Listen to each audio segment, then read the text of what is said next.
Good Wednesday morning, guys. I'm Jerry Miller, and welcome to Real Talk with Keith Smith. Thank you kindly for joining us. Great to connect with you through the I Love CVille network on a show today presented by Scott Morris and Ross Mortgage. Think Scott Morris and Ross Mortgage when buying or selling your house, when refinancing your house, when just getting consultation when it comes to real estate financing. Scott Morris and Ross Mortgage. Judah Wickhauer, the director of the program, always ready with a quick quip, a dry joke or two, a key contributor to this program. Keith Smith, the star of the show. The show is called Real Talk with Keith Smith. And I work for a living. And he works for a living. He's a realtor. So if you need some help selling some real estate, think about Keith Smith as well. Gentlemen, it's a Wednesday when temperatures hit 80 degrees. Not too bad for August, huh? Not too bad for April. We've had some volatility when it comes to temperatures, and we've certainly had a little bit of volatility when it comes to real estate inventory. And I think you're going to shine a spotlight on that today. First, good Wednesday morning, fellas. Good morning. Yeah, no, gosh, I don't know. Has inventory been volatile? I feel like it's been so super tight, super stagnant, at least, on the number of listings. That's created definitely some challenges for buyers. Talked to a number of agents yesterday in different areas, and everybody's still kind of seeing and facing the same thing as far as getting under contract with the number of other offers they're up against. And what we're seeing go over, had one very specific scenario where literally after receiving offers and escalations, et cetera, an agent come Monday morning said, well, that was the old price, this is the new price. So it's like, whoa. Yeah. And, but what we've seen is, true to what we saw last year, and for those who are going through it, the key is to keep going through it and work with your team, be very targeted in what you're doing, and then look at all your options. I'm doing more 203Ks now than we were at any time last year, and that's really a testament to people looking to say, all right, look, this isn't the perfect property, but I can make it closer to the perfect property, and then I'll have an advanced amount of equity after these repairs are done also. So we've done this a few times, but just give a high-level 203K for those that may not have heard it for the first time. So you've got two options. There's a limited option to where if we stay below $35,000 in fees and repairs, there's no HUD consultant needed. Typically, that's going to be, that's a limited amount of money as well to spend. So what you're going to get done could maybe be replacing carpets with some LVP, could be doing some painting, some maybe a few windows, some depending on what you're looking to do that's going to get the house closer to where you want it to be without an extensive amount of work. And then there's a full 203K where we can go through and do, we could go spend $200,000 depending on the purchase price in improving the property. We've got 6 months to complete the work. That can be extended. There's going to be a HUD consultant and a contractor involved in that, and we will, go through all the options and education when we go through something like that much in a more thorough process. But that's kind of a brief overview of what it looks like. I don't think I've ever asked you this question. How does the appraisal process work on that? So it's subject to, the appraiser comes through and gives an as-is value, and that as-is value is what the seller is going to be paid on the initial contract. And then there's the subject to these repairs being completed, what the property is going to be worth after the fact. Okay, I'd say let's mark that as the first sizzle reel right there. We should, and Keith, I know you want to jump in here. No. Folks talking market conditions. Where are we at right now market-wise? Well, I'll tell you. It's a very moving market in real time here. Yeah, so literally from Monday, when we did the show on Monday, as everybody who watches the show, I constantly look at the 7-day back scenario, how many's coming on, how many's going off. Just between Monday and today, it dropped from 86 that came on the market on Monday. Now we're down at 67 as we sit here today. That's a 25%, if I did my math right, that's a 25% drop in the inventory. So to the volatility of the inventory, Scott was right for January, February, and much of March, it was kind of consistent, the number of units coming on. Then we shot up the last couple of weeks to some 90s and some 100 units on March. Now we're back down to the 60s, which was more January and February. So you're starting to see this up and down, I think, on units coming on. Could be spring break, right? Most schools on spring break right now. Right. So folks probably don't, are not ready to go ahead and put their homes on the market. So we'll see what this time next week looks like. I think we might get a bit of a jump on that. But I always ask Scott this question on our Wednesday shows. So how's your application? I know, contact to contract. Check your phone. Contract to close is a little difficult right now, but how many people are making applications now? Are they up, down? So I like to call it, contact to contract. So that period of time from the time that they get in touch with me, get pre-approved, and then actually get under contract, there's a delay there. Contract to close, that's the time that we're trying to step up because we want to make you as competitive as possible. And what I mean by that is if speed is a necessity for the seller, 14, 21 days, we're gonna get you closed. Whoa, stop. Did you just say 14 to 20 days? Mm-hmm. Wow. Absolutely. So that's a big jump because usually it's like 30. That's impressive. 30 days is kind of, that's everybody has enough time and everything's moving. 14, 21 days is we've done all of the work on the front end and we're gonna get title and appraisal turned around and we're gonna close 3 days after that. Wow. That's a pretty short turnaround time. 14. I got to write that down because I was asked that question yesterday. What the typical close time is with you guys? Do I want to do every single loan that way? No, but can we get it done? Yes. Got it. So maybe we'll just stick with 30. Yes. How does that sound? I like 30. I like 30. Got and it, got if it, we got it. and if we need to do it to win, let's go get it. Okay, because you got me all excited. So I mean, I'll stress everybody out of my team. They'll love that. Is that a do it to win? Are we in a do it to win market right now? We're in a do it to win market right now. Okay, put that in perspective. Give us a case, no names, a do it to win case where you saw like, good God, this is quick, this is aggressive. This caught me off guard. So, I'll say, there was aside from the escalations, what I was talking about first on the show, that was a $375,000 property that most people had, I believe, escalated up to $400. To then the agent's way of addressing that was just saying that $400 is the new price. Where do you guys want to go from here?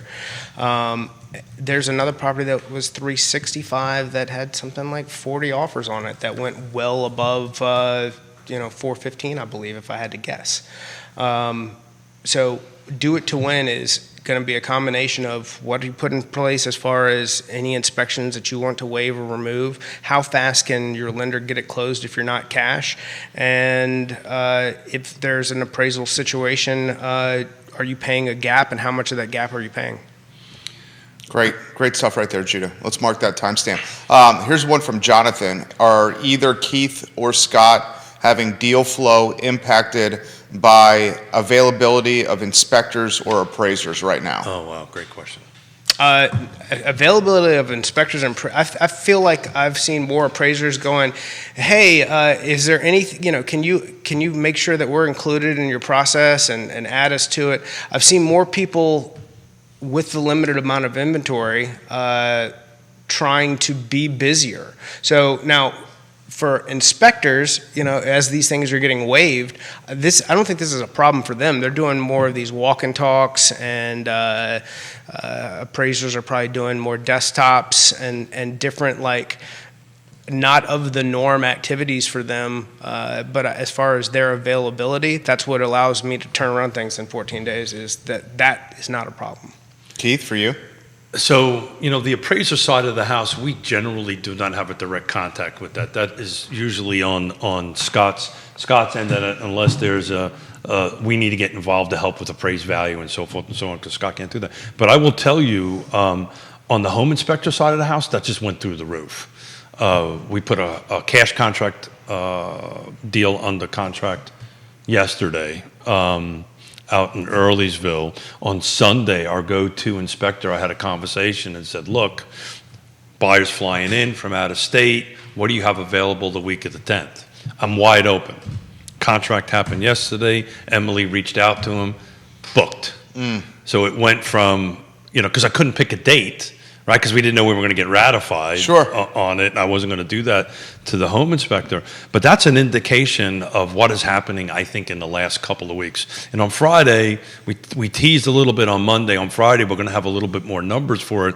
I think quarter over quarter, you're going to see certain jurisdictions not increasing in value and other jurisdictions going up considerably. So we'll take a deeper dive into that on Friday. I've been doing a lot of late night number crunching for it. I will just tease a little bit on that. When we were talking of the end of last year, beginning of this year, micro markets matter. Yeah. These numbers are going to prove that.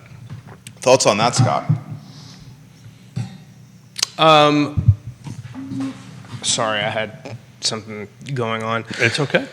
I missed a little bit of that. I don't have. He's used to working with ADD. We have certain markets. Keith highlighted this. Micro on Monday. markets matter. Yeah, there you go. Certain markets' values are dropping. So are you seeing? Let me try it a different way. Are you seeing in your world? I cannot say that I'm seeing that. Yeah. So that's why these numbers are concerning me, because when you look at when CAR puts out its quarterly report, I think it's going to be shocking to people, but I think there's because that's going to make a local headline. It's going to make, and it's going to make a local headline, which is different than a national headline. So then, the local headline is going to have, it's going to make a wave. And I'm trying to stay in front. So of it. Okay. Educate me. I appreciate that. Educate me. The layman. Where It's not is even this? possible. Where is this? No, it's not. That's a I'm lifelong sorry, problem. that was one jarhead. What? Where is this softening happening? So that's the point. I don't want to even use that word softening. So I think what's happening here, when you dig deep into the numbers, which is what I'm doing for everybody. And we can ask Quentin Beckham and Neil Williamson, both watching right now. Yeah. We got folks from Long and Foster on the show, and Nest as well. And Quentin doesn't know this, but he might get a phone call to join us on Friday, because Okay. I love his read on that. QB, can't wait. On this. He doesn't know about it yet. Okay, well, I think he knows now. He knows that. Yeah. But I think what happened is there was a bit of a hangover from November, December that carried forward to January and February. Because when you look at March's numbers, there's a huge jump in valuation in March. It's also, I think, a matter of volume. When you start taking a look at some of these jurisdictions, like Charlottesville, for instance, is over 40% down in volume. That skews the numbers, right? So if there's less, it makes the numbers look a little bit different. But we're going to take a deeper dive into that. But I think the general point I wanted to make was we kind of called this. Some of the outlying counties, you're going to see positive double-digit increases. Some of the inner city or urban rings, I think you're going to see some negative numbers come in. But then I was just digging in Charlottesville, like Belmont. Belmont exploded in first quarter over the quarter. So where is going to matter? The number one is location. So I don't really want to get too much into it without the actual numbers in front of me, because, I don't want to get accused of making up stuff. No? But it's. I mean, you've been on top of it with the numbers on Real Talk with Keith Smith. Yeah. And they've come out earlier than CAR's released their reports. So to your point earlier. This is a local headline. To your point, we're going to take a look at it high level on Friday. On all the jurisdictions. And I just want to kind of get in front of it, because I think if it's not handled a certain way, it could scare the heck out of people, and it shouldn't. This was just a little bit of a blip. You're already seeing the last 7 to 14 days, prices going up. I think a lot of Scott is just talking about, and maybe the 10-year Treasury is moving in the right direction. I don't know, but that's what we're going to see. Talk on Friday. But today What do you think, Scott? I like it, and I think that local markets do matter. That is, but from what I've been seeing, at least, definitely. I talked back in December about these trends happening, and how when rates were at 7%, people were like, "Well, gosh, I can't wait for things to be lower." About going, no, you don't, especially if you're a buyer. And now we're seeing that reality come to fruition, and we're seeing more of it. The lower things get, the more competitive it's going to be, because I really believe that we're going to have to get sticking in the mid to upper fives before we can see some of that. The seller who doesn't have to be a seller go, That's me. why do I have to move away from this 3% interest rate? Or why would I move from this 3% rate into a 6 or 7? The mid fives, you can go, okay, well, if I can take this equity, I can put this down. I'm going up $200 a month. I'm going up Trade the $400 stacks a for month. 2 points. Yeah, That's what he's saying. I don't know about 2 points. That's probably. I mean, I'm at the money that you 275. the money that unless you have to move, you're not going anywhere. And to Dr. Lee's sister. Well, I mean, Scott, this is a conversation my wife and I have literally on a weekly basis. It's like massive equity versus 275 trading that rate. I mean, that's the cover. We have this once a week at least, my wife and I. So if you read some of the good doctors' writings, like Dr. Lisa Sturvin, who's the head economist for Bright, former head economist for Virginia Realtors, out there. Did I say that right? Yeah, you did. Very well done. Look at that. Keith, you're doing a great job today. Thank Great you. job Thank today, you, Drew. Keith. Thank you, Drew. You want to follow me around? Great job today, Keith. I don't think I can afford you. Is that to a follow new me. haircut? I like that. That's a new I don't haircut. think you can afford for I me always to follow wanted, you. I always wanted like the You need a lot of partners. I can't afford you. I can't afford you to do that. I always wanted like the music followed I try to around get Yonna to do like it. Shaft. That would be awesome.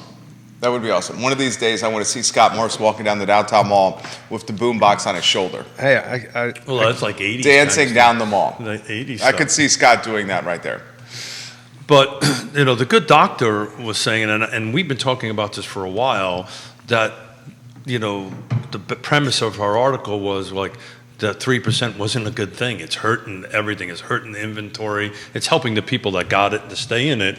But if you have a life change scenario that you have to move for whatever reason, it's a struggle on that. But the reality of it is inventory isn't getting better. We're not building our way out of this. We're not even getting close to building a way out of it. And inventory is just going to stay anemic for quite a while. And you're going to see, I still stick to my prediction, by the end of this year, you're going to see low single digit across the board appreciation. You'll see some spots that will be a little bit lower, but all the way across the board, when we get to the end of this year and run our year-end numbers, I think you're gonna see that. Michael Mayhew, hello. He's giving you props. Mule, what's up, baby? So I will say this, that I've put a lot of thought into the escalating value and kind of where it stops and how it stops. I don't think that single-digit appreciation is necessarily on the horizon. I think we are very much into, and at some price points, a future of haves and have-nots. I think it's a very scary prospect. What's that mean? It means if we can't build our way out of this. There's not enough new construction to get this done, and as rates continue to decline, the people who were there's going to be a bunch of people who were 3s or 3.5 or 4 that won't qualify to move from those properties at a higher rate. So those properties can't come on market unless they become renters. Or they move out of the area. Or they have to move out of the area and they're renters in their new area, most likely, hypothetically. And then there is That's interesting. That's an interesting phenomenon. And He's then- basically saying the folks that got a really good deal maybe right before COVID or early COVID, the homes appreciated considerably. They locked in a really good rate. Now they want to climb up the ladder and they realize that they potentially cannot achieve what they thought they could. I disagree a little bit with that because Yonna and I are having the same. And he's saying that because of the cost of the debt service each I'm month saying being so- exponentially more, considerly more than what they locked teachers, in. nurses, firefighters, your people who they're that I agree with. That I agree. I'm That I saying, 100%. all right, they are on a salaried income that Yeah. is, Yeah. they're going to get a 5% increase each year, et cetera, whatever. That they're going to be limited even as rates come down compared to where they are. Because the values went up. In the ability to move forward. So you're chasing that's good stuff right chasing an ever increasing value. Your income isn't increasing to make up the difference. Alex Erpy was on I Love CVille show yesterday. He had this statistic. The average salary year over year for an American, $4,300 less just because of inflationary pressure? Well, let's look. So look. You did absolutely nothing different. Worked the So- same hours, 4,300 less. So 10, I'm surprised. I thought so that number would be 10, higher. 15 years ago, what was the standard kind of like wage increase year over year? The 3% is kind of what was it? Industry standard for a Industry- raise increase if you're working at any company in America is 3% year over year. Okay, so think 3% about that. raise. The reason Which that was- that which was 3% matching existed CPI because it matched time. inflation. So you're never really getting a raise.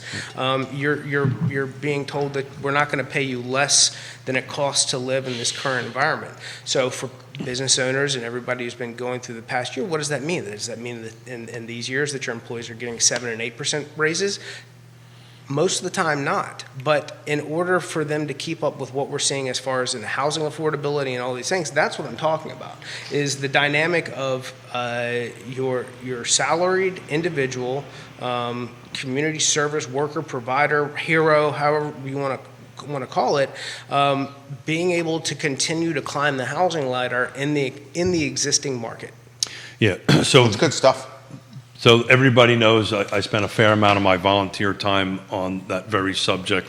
And at the end of the day, and I believe it was either Michael Payne or Lloyd who said this a couple of Fridays, or I think it was last Friday, without substantial subsidy, it's just not going to happen, right? You're going to need substantial subsidy to kind of get in there because either by paying the cops and firemen and the teachers. Down payment support. more. We were talking about that yesterday. Help them with the down payment assistance. So let's say that. All right, let's say I think I've got down payments, this is not even close. Let's say I've got an option for that. This has less to.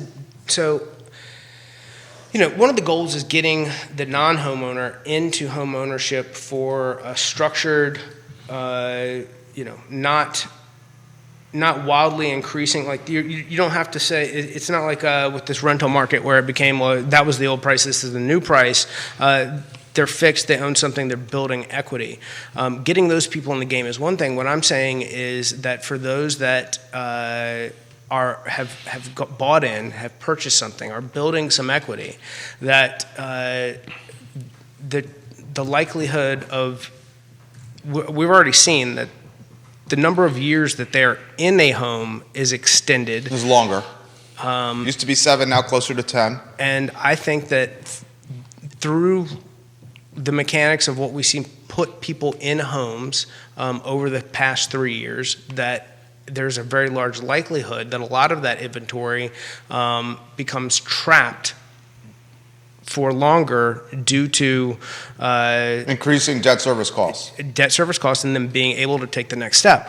Now, will you see some people? No, there's this is America. They're going to accrue some of these people will accrue debts, and they may be able to cash out and stay in their home. And when I say cash out, I mean take a line of credit and pay off some of their existing debts, and then be forced into a higher mortgage, and that may give them some options moving forward, depending on where their income goes in the future. But I think that there's definitely a bit of there's going to be a challenge in future years from what we went through previously. We got people who couldn't qualify at a certain level into homes that they won't be able to then step out of and qualify at a higher level. Do you see what he's saying? He's basically saying the folks that bought a house and say 2 or 3 years ago when the interest rates were like 2.5%, 3%, and the values of the real estate were 30% less, they now have this expectation of a 5,000 square foot brick Georgian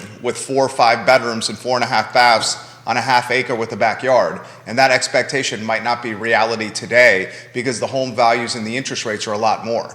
And that's going to force folks that own that property, that bought that kind of real estate a few years ago, to stay stickier in their house, which is going to impact the inventory scenario even more.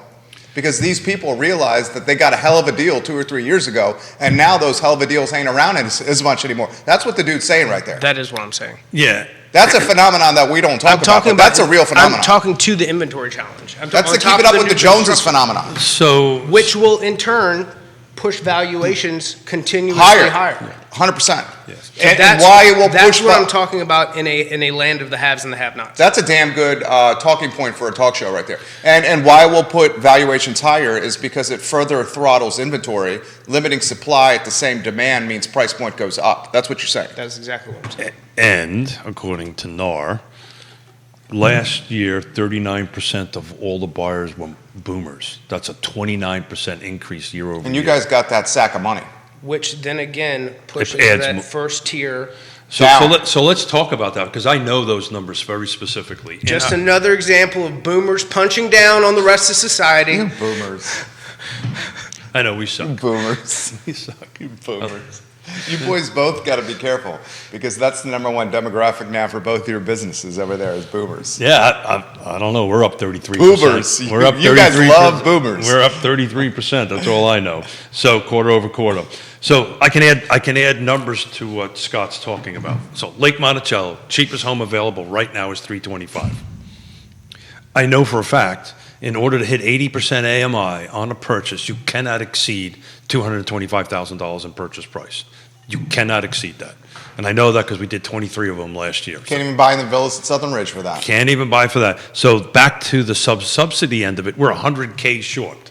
So somebody is going to have to come up, either the prices are going to come down, which I don't think anybody at this table thinks that's ever going to happen in the near future. No. Or for a very long period of time, if ever.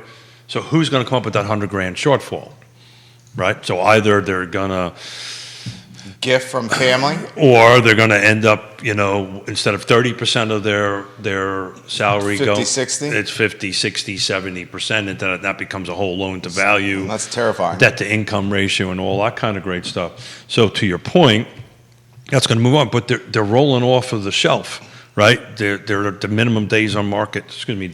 The medium days on market. Lake Monticello is back in the single digits. So Let me ask you this question, and this is a hypothetical question, and this might even involve Judah in this question too. So when does I the believe that was a heads up. that was a heads up. Yeah, thank you, Keith. You pick up on I'm that. thinking I about know. that. Was a heads Judah, up. did you? How many long we were entering into time. our That was a fourth heads up. year as you helped me with my math the other day. If you're a young millennial or you're a Gen Zer and you're seeing everything like you just depicted, and I think a lot of people are, Scott, when do you become so demoralized that there's some kind of revolt against the system that's in front of them? I'm not having this conversation. Because that is unattainable for a lot of folks. Yeah, so if you're a Gen Zer that's a teacher or a nurse or a police officer, the likelihood of you being able to purchase some real estate is, how would you characterize percent? Impossible to say. Slim? I'd say slim. So let's talk about this. So this is Locally slim? this is a perseverance thing. So it's interesting. So as everybody knows, I'm helping our daughter and son-in-law in Richmond, right? Yeah. They wanted to take a 2-week timeout, and we kind of said no, and we're not, right? 2-week timeout, and your son-in-law is a very well-paid doctor. But they don't have cash. No, but he's got doctor loans. And they're competing. with cash. They're competing against folks, back to this appraisal gap stuff and back to different locations. We did a cash deal, I won't talk about where, but in a pretty good part of Albemarle County. On the end of it, we got home inspection, we got septic inspection, we were making the sellers agreed to do a full physical survey. We got a ton of contingencies. Because you had cash. Could be, right? In different parts, it's the opposite. We're competing against multiple offers. We've got to bring cash to the table to make up an appraisal gap, and we'll talk about that a little bit later. So the micro locations matter. Having trusted advisors matter on that end of it. But they stayed in the game, and all of a sudden, because people are peeling off to take off for 2 weeks, we're getting really good shots at a couple of homes. We may not win, but we're now competing against 2 or 3 people instead of 30 people. I think a week from now, that 2 or 3 is going to go back to 30 because everybody who's took the time out is going to come back in. So now's the time to really stay engaged. Well, if we see rates continue to come, you're going to put more people are going to be on and off the board. But I don't think it's going to help inventory. I still stick by that. I think we've got a long way to go to get there. I do not think reduction of rate is going to help. I think the most Jerry's going to be right at that point. advantageous thing for someone is so we've seen a lot with rates higher, even as they begin to decline, with valuations up, and rates higher, we've seen a bulk of investors come off of the board unless it's an off-market property. So if we can find more properties that have deferred maintenance, that have some condition issues, that allow somebody to get in at a discount, but higher than what an investor wants to pay because they're not getting it for free, and free is, free. Yeah, air quotes. That allows them to get in, get the repairs done, and have a house that they could live in and be closer to what that dream is. I think if that option is explored more for the first-time buyer, for the person who's trying to transition from one property to another, that puts more people in homes with better options than anything else. So the secret sauce to that needs to get out, that most buyers will freak out about, because what they're worried about, well, if I buy a house for $1, I put $2 into it, now it's worth $3. Am I now overvalued for the market? And this appraisal conversation was important to have, to make sure that the buyer understands that you're not going to move forward unless the as is or the as built is good for the market at that given moment. Correct? Correct. So that's what the point Brian Green's making. Brian Green, I believe you are Crozet. Is it Old Trail? Let us know. He says, and to Scott's point, the homes that are now 30% more expensive than a couple years ago are also a couple years older and may have, and most likely have, even more deferred maintenance. That's a great comment, because, find someone, and if you're going to look for someone, interstate service company, a home's best friend. There you go. But finding someone that can rehabilitate or remodel a home right now, you're months behind. Well, and that's an absolute perfect thing to do. Interstate service company to help you with that. But let's talk about something just about HVAC, this 3-year difference, right? We are actually working on a couple of listing transactions that we have going on, that the average life expectancy of a heating and air unit is 10 years, right? That's the average, right? So if you were like at 8 years, 3 years ago, now you're over, and I'm now starting to see agents, because they should be doing this, actually look at the serial number. There's a date on it when the unit was produced. So it could take a few minutes to determine how old the system is. You don't need an engineer or an HVAC person to do that. You just got to be able to read a number. Yes, but there's nothing that I find more irritating than a home inspector who I'm talking before we get to contract. Rattles a customer by saying the HVAC is at the end of its life expectancy. Yeah. You're probably going to have to replace this tomorrow. It's like, is it working, bro? Because I've got one at my house that's 20 years old. And so mine are 20, and because we service them twice a year and they last longer, but technically and the inspector has to do that. It's part of their licensing. There's ways how they go about it agree, makes 100%. a difference. I agree. We can get into this debate offline at some time. I hate. I mean, I think we could have a therapy group with every agent and car about home inspectors managing expectations the right way. No, it's worse than that. When it comes to their clients. It's worse. Because some spook them, and they don't need to. It's worse than that.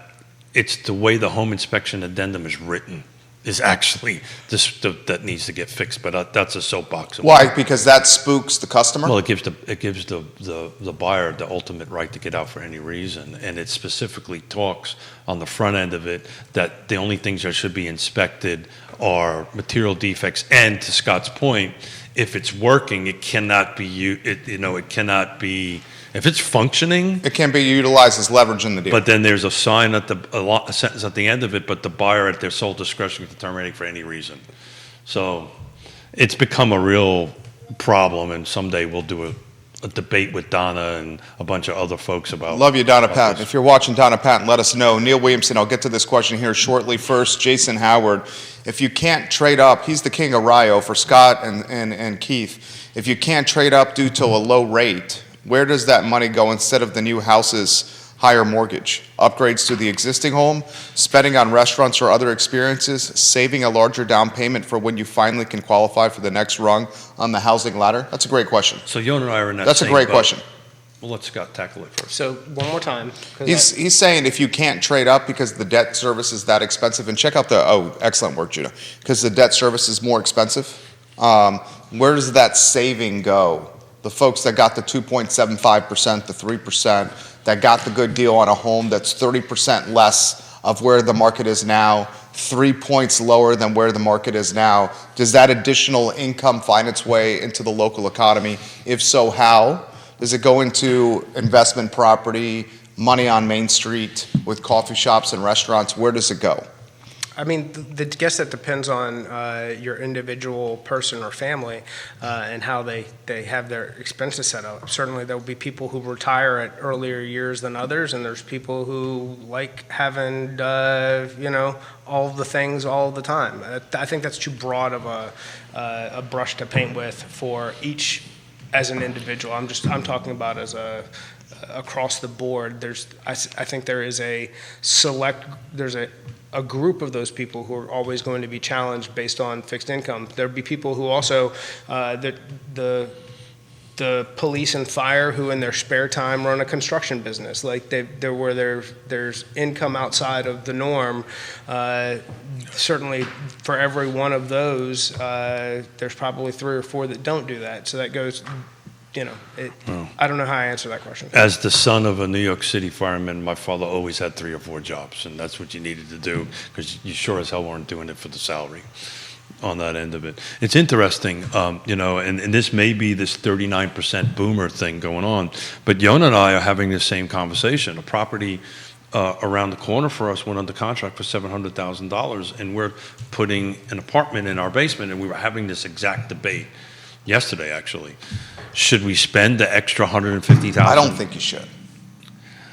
Well, then I don't think you should. I understand that. So to Scott's point, if I'm looking at it from dollars and stuff Granted, like that. I'm just a guy that sits across from you for a talk show and should have absolutely no say. And obviously, I have no say of what you do with your personal residence. I'm sorry I interjected my opinion in that fashion. I apologize sincerely. Wow. But the reason Hold it. That's a sizzle reel. Mark that down. That is a sizzle reel. The only reason I did is No, stop. The only reason I did is because you brought it up before. Oh, no. I'm writing this down. Jerry said, I'm sorry.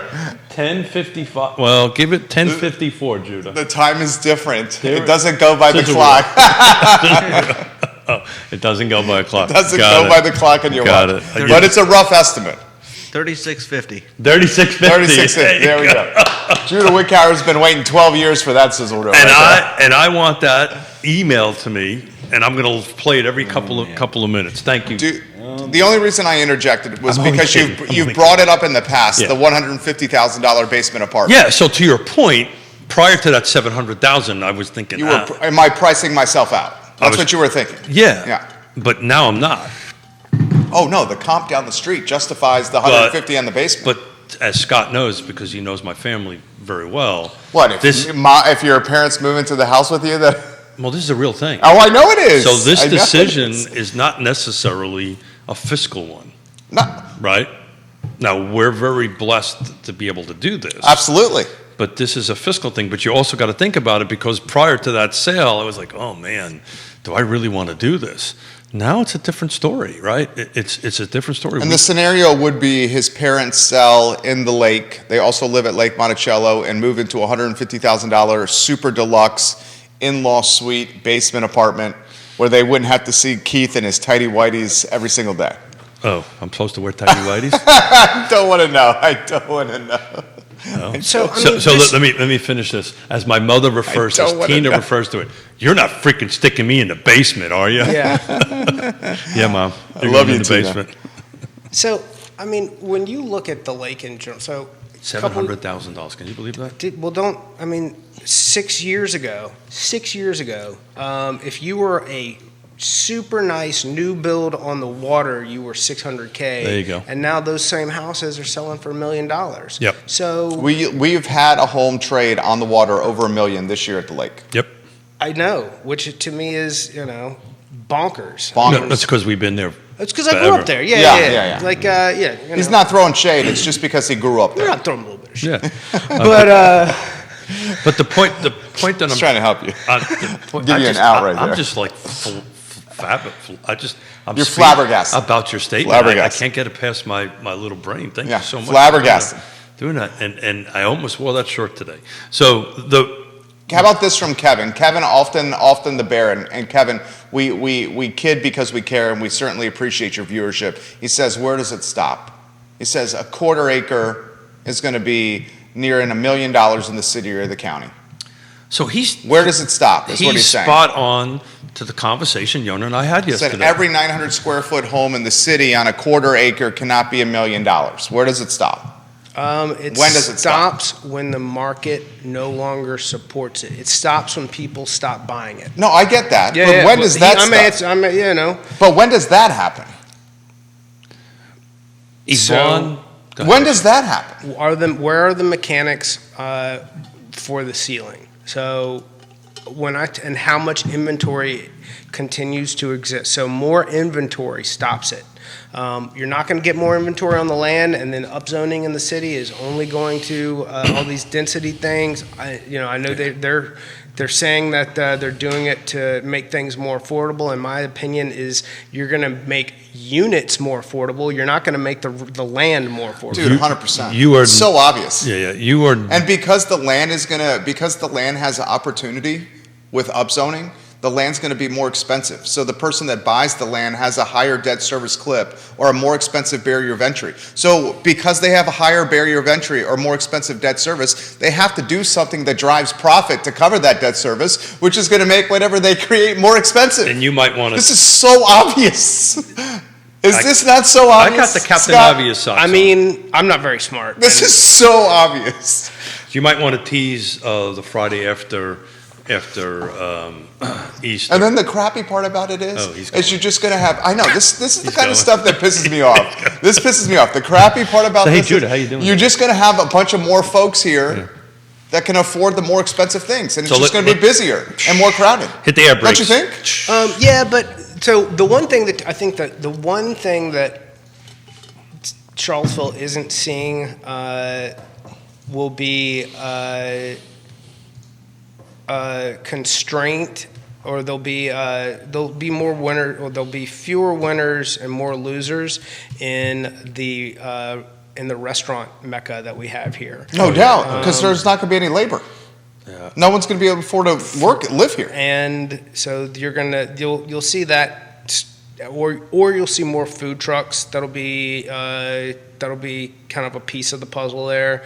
So you'll see, instead of like the downtown mall and a lot of these areas being stationed with lots of really good little restaurants. There's going to be a few that are expensive. It's going to be a few that are expensive, and then the others will get pushed to food trucks. And and you look at other 1,000% agree with what he's saying. So I can add to that. Look at other completely agree with what he's saying. Go look at other areas and decide if that's what you're really trying to model yourself. Been saying this for years, exactly this right here. So I can add a little bit to that. I can't give specific names, but there's a local business owner that has a shop here that wants to buy, he wants to own instead of paying rent. In here, he has businesses all over the state. And he talked to me yesterday. He goes, "Tell me how a pizza shop can afford these rents. That you can't sell. You just have." Well, let's talk about that. How does a pizza shop in Manhattan afford it? In $2-3 million, because if you got enough people. Here's the problem: if you got enough people coming in and out, you can sell a slice of pie for $3 a piece, and you can have people lined up at the door. But if you don't have people lined up at the door, then you got a problem. And what we're doing is we're pushing people further and further away. They're going to have to commute. So we're back to houses now. They're going to have to commute into we're going to have to commute into these areas, and there's nobody. You don't have the population to line up at the door. So that's why, when we get to Friday, Greene County's quarter over quarter price increase is 17%. Fluvanna County's quarter over quarter is 10%. And downtown Charlottesville is in the negative on it. So back to the pizza guy, he was 100% right. He was like, you have to sell so many pizzas, have so many people come through. Look, I've said this before. Dave Norris is coming on, not this Friday, but next Friday. Yeah, I thought it was going to be healthy. I'm going to go get some pizza for lunch. Pizza sounds great. Vita Nova right over there. Have you had it? Right around the corner from the studio? It's fantastic. Father-son shop, A+. So I just talked to Judah. Fabio's is good. Dave Norris. Dave Norris. We're listening to Dave Norris. Look, I'm really trying to manage my ADD here. You're doing a great job. How about this one from Spencer? I grew up in the Belmont Hogwaller area. Houses, when I was growing up, were selling for under $100,000. Now, to your point, those same houses are trading for $750,000, $850,000, in some cases $900,000. When I was growing up, my neighborhood was an area you didn't want to walk after dark unless you knew the folks that lived there. Now I walk around Belmont, and all I see is folks going to restaurants at $200 and $300 tabs. It's changed quite a bit. So back to... I used to live on Little Graves in Belmont, and 208 Little Graves behind Spud Nuts, now Quality Pie. The house, I was the first house on the left. Me and 3 buddies could barely afford to live here. I've told this story before. One of our 4 buddies had a rope ladder to the attic, and he charged like $170. We charged him to rent there, so we could shave $180. That way, the other 3 of us got $60 off. Did you provide the rope? No, he did. He did it all, created it all himself. The house all the way down the street from us had this shed at the end of Little Graves. This was old school Belmont as it was transitioning. And the shed was this like 3-generation family there. They had a pool table in the shed and a fridge full of Budweiser. And they were doing some sketchy stuff because I was there from time to time in that shed. That shed in that house now is like an $850,000 home. Well, the next door to the right above Spud Nuts, that was the first house to sell for over $1 million 4 years ago. In Belmont. Unbelievable. You're talking a working class neighborhood 20 years ago. Literally a working class neighborhood 20 years ago. Now, $1 million homes. Is marketed to be, you can be close to the downtown mall and the restaurants and come spend the monies. And that's Yancey's point. So a quarter acre in the city is $1 million. So back to Keith and Yonna, right? Right. That's where if I'm going to move somewhere, that's where I'm going to move. You want to go to Belmont? I want to downsize, not upsize, right? I want something smaller. I want to be able to walk to wherever, because that's what I want to do. And, if we sell our home and if we end up with a substantial amount of cash reserve, I'm in a better position to buy than the first-time home buyer. But back to this, as you refer to it, upzoning, I call it the zoning rewrite. Look, I do not think, and time will tell if I'm wrong, and I'll bet somebody, maybe a mustache. Well, you're winning the Neil Williamson bet, but he's watching. I think I may. And Jon Snow says the best boss in Central Virginia is on the set right now. Jon Snow literally says, tell your viewers and listeners that Scott Morris is a great boss and friend. Thank you. And he cares about people. I do like people. People are very nice. And He John, cares about people. I'm glad you're on the team. And if you're a LO and you want a different work experience or environment, I got a place for you to come have a conversation. And I want to give props to my man Jon Snow, running marathons and races and posting gains in the gym, and absolutely closing deals as a loan officer. Jon Snow, you got the kind of energy that I like to be around, my friend. I find it contagious. I'm up. You're up. Yeah, I'm up. yeah. I want to give props to my boy Jon Snow. Yeah, no, John's a rock star. The thing is this rezoning, upzoning, whatever you want to call it, it is not going to increase the volume in great numbers anytime soon, if at all. And you've explained that to the folks. And you are not going to see, and you're not going to see 50,000 all of a sudden multiply by 2, 3, or 4. If we over time see, below 5,000 units, which is a substantial number, but it's just not going to move the needle forward. And to Michael Payne's point, you can't build. You could build yourself way out of that, but you'd have to build so many. It's a subsidy. It's this $100,000 difference that you need today. And as interest rates drop down, that number can go up a little bit. Right, that 225 can maybe go closer to 250 as rates drop down. But I can tell you, just to make those 23, this is a stat that blew my mind. We had to go between 10 to 15 buyers just to produce one, right? Just to cross the line to make it work because of credit history and so forth and so on to get in there. So it's going to be a heavy lift to go ahead and hit that. I do have a question for Scott, though. Ooh, go ahead. That question was asked yesterday of an agent for me. of me, and I wanted to throw it your way. So we're back to these home inspections being waived, right? It's block to block, house to house, location to location. Sometimes they're doing it, sometimes they're not. But on an FHA and a VA loan, talk about what the appraisal difference is with that, and does the buyer get a little protection from that if there's something substantially wrong with the home? Does that question make sense? So I waived a home inspection, but I'm doing an FHA, a VA. The home inspector, the appraiser also does a safety inspection, correct? Correct. So Yes.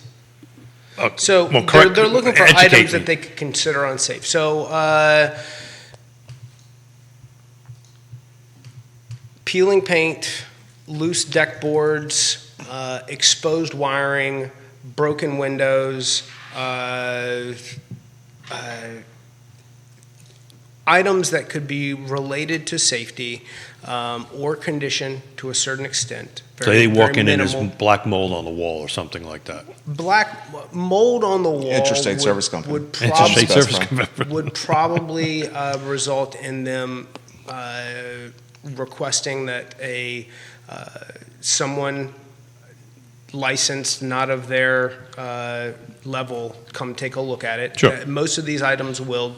They could say that we believe that the roof is leaking, or there was a leak there at one point. So this is the appraiser saying. The appraiser saying, because the appraiser is protecting the value for the bank that is lending on it, saying, they're there to say, this home, assuming that this is not a live leak, given the age of what the roof appears, a roofer should come out and look at the condition and say that everything's okay.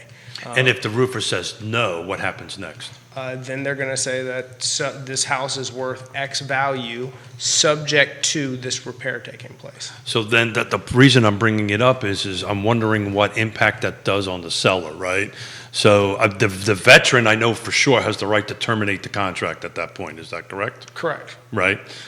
Is it the same with the FHA? Well, for the FHA, let's say that's not a right to terminate, but the lending institution You just won't get the says, money. Yeah, Right? yeah. Therefore, The finance the finance contingency contingency would kick kicks in in. and protect Thank you for clarifying that. The reason I brought it up because it was explained to me that some agents or some folks are using that as a kind of a backstop around home inspections, and I'm not so sure that either makes sense or doesn't make sense. I mean, so in theory, so the appraisal report is 5 pages long. You're not going to get the same quality for the.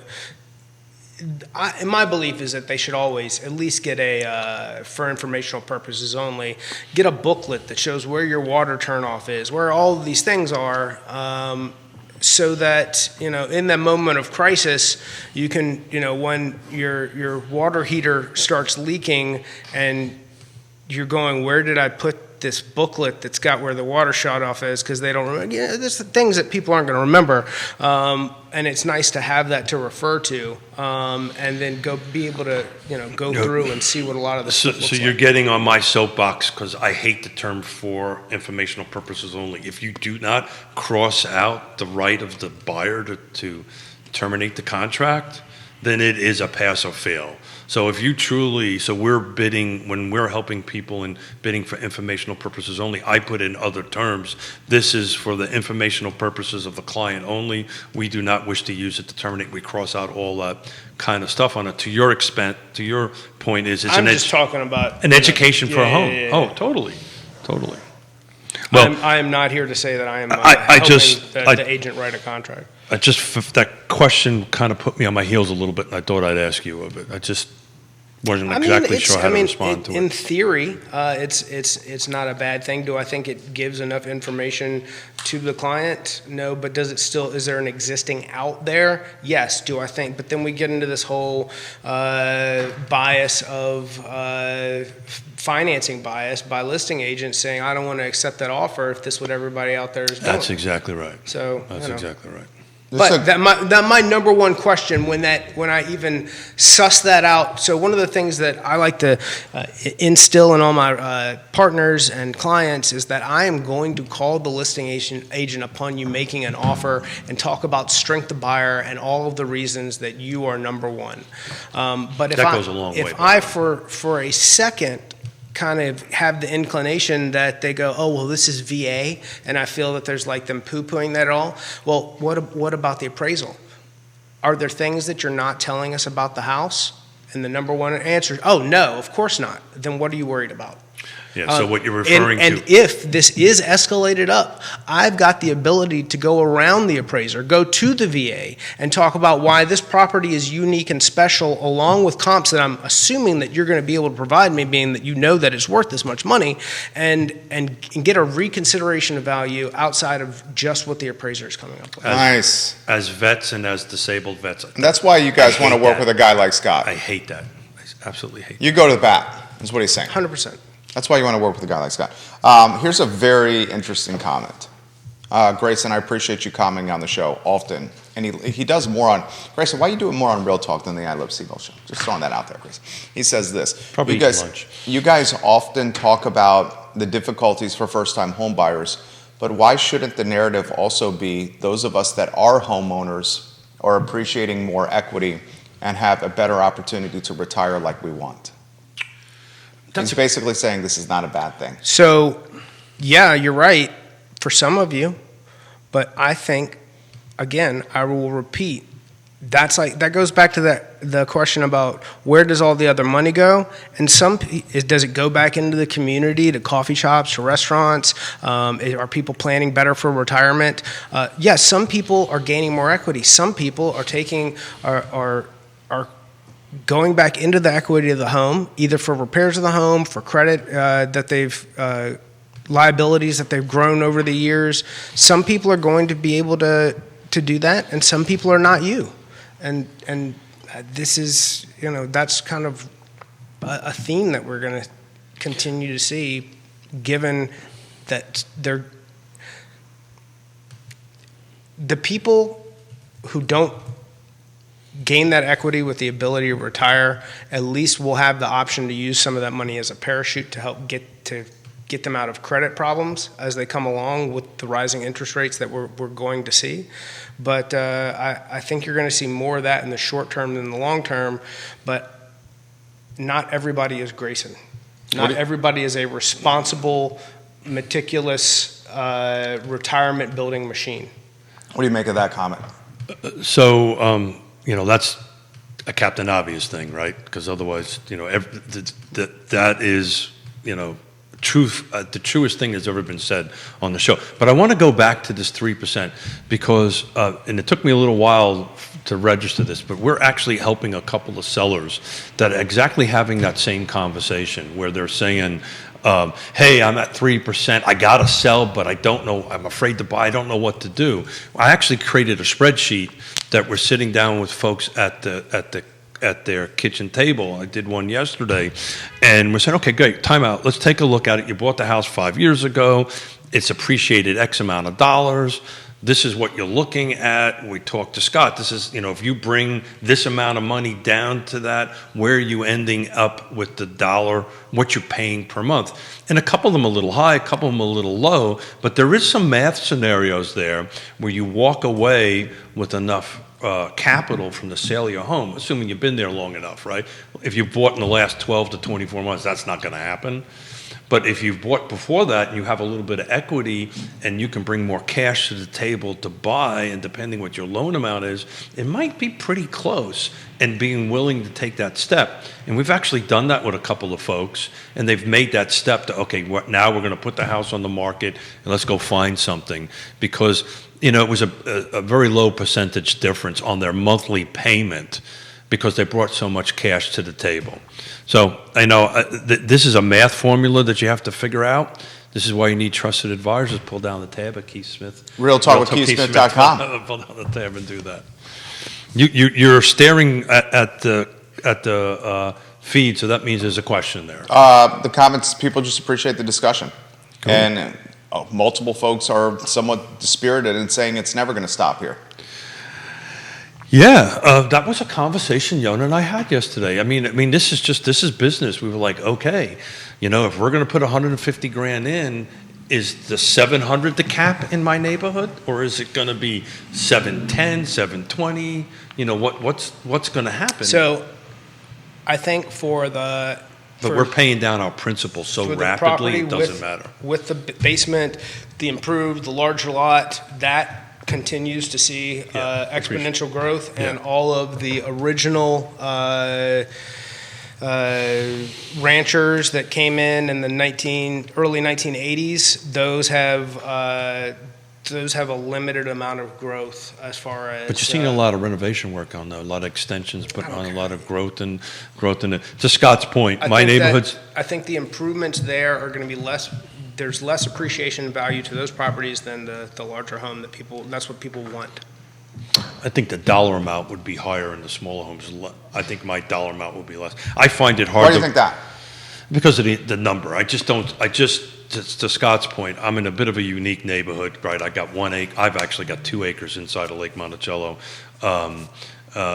The story behind that was that's where all the spoils from the subdivision went, and I couldn't let anybody else build a house on it, so I built it for myself. Literally, that's was that used as the junkyard? Well, the spoils, when you start stripping the root mat gotcha. off and all that kind of great stuff, it needs to go somewhere. Because he developed the acres, guys, for those that don't know. And in so Lake Monticello. It's on my neighborhood lot. of Lake Monticello. A little bit of lesson I learned on that, by the way. I thought I was smart. I had the surveyor shoot the existing grade before we put it on there, but he inverted his numbers, and I thought it was 8 foot. I go, this is perfect. I could build a thing. It was freaking 18-foot difference. So my house is sitting on top of 9 feet of stone before I put the foundation on. So I think that's good, right? Hey, there's some really nice trees around your house. I know. I wonder why. There's like a privacy area. I wonder why. Really nice trees. You got a great house. I had him. We got rented a spade, and he went ahead and moved trees. Just plucked trees all around. Scott, for those who don't know, Scott used to work for Keith back in the day. When Keith and they didn't was die, which surprised the hell out of me. Builder and a developer. And they still talk to this day. Well, I'm starting not to. I'm learning out what I paid him and he didn't do. I'm starting to rethink this all. Talking. Hey, some of the stuff you paid me to do, I did 2 or 3 times. But I paid you 2 or 3 times. Did you volunteer, or did Keith tell you to do it? No. All the above? No. What he's talking about is I know what he's talking about. We appreciate the comments that are coming in, the dynamic nature of this show. Why don't we give our boy Scott Morris a chance to close with Valissa Fox giving you props. Valissa, how are you? I've been ringing this bell. If it's challenging, just keep getting up, keep going through it. Trust your team. It's not going to stop.